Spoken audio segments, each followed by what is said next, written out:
We're working back now on our CentOS 7 machine, and we're going to take a look at the fstab file.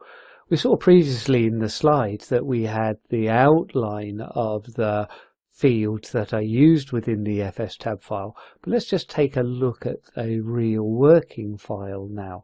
So if we go through and use vi/etc/fstab, then we can see that it was created by the installer Anaconda. We can also see that we've got references here to the man pages for the fstab file itself, and then various commands. And we've seen already the use of the block ID command, where we can then go through and report on the UUID.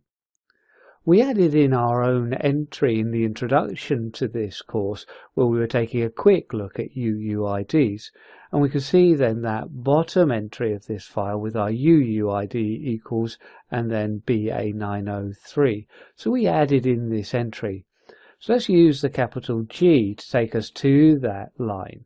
So we can see this is the device that we are mounting, and this could be the device name itself, it could be the network device or a local device, or it could be something like this where we're using the UUID.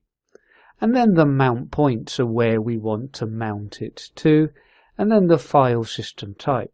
So this in this case is ext4, but it might be XFS as we see higher up, or it might even be something like the ISO 960 file system, 9660 file system for CD-ROMs, etc. Here we're then putting our mount options, and we've just been here simply using the alias defaults. If we want to put particular mount options, then it's a comma separated list. So we could go through and perhaps remove this and then go through and add in things like no SUID to just say that we're not allowed to run programs with the set user ID bit enforced. We could then go through and specify things like user to say this is mountable by users. So we can put in the ACL, so this then extends the ordinary mode of a file by allowing us to have additional access control lists where we can have more users and groups with permissions. Once we're ready with that, we can then move on, but don't forget that the options that we put in, the mount options, are comma separated, everything else is space separated.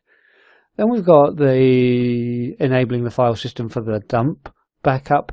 Here we've set it to 0, so we're disabling the dump backup, and that's quite normal, it's not really used these days. The next is the pass order for file system check during the boot up phase. We're normally going to have one for the root file system, and then very often we have 2 for everything else. But if we set everything else for 2, then they're checked in parallel. But if we want them checked in series, so one file system at a time, then we can use things like 2, 3, 4, 5, etc. if required. Once we've got this, if we go through and then save, if we do a umount/data, so we're now unmounting it, and then the mount -a, then we're going to read that in from our fstab file unless it's marked with a mount option of no auto.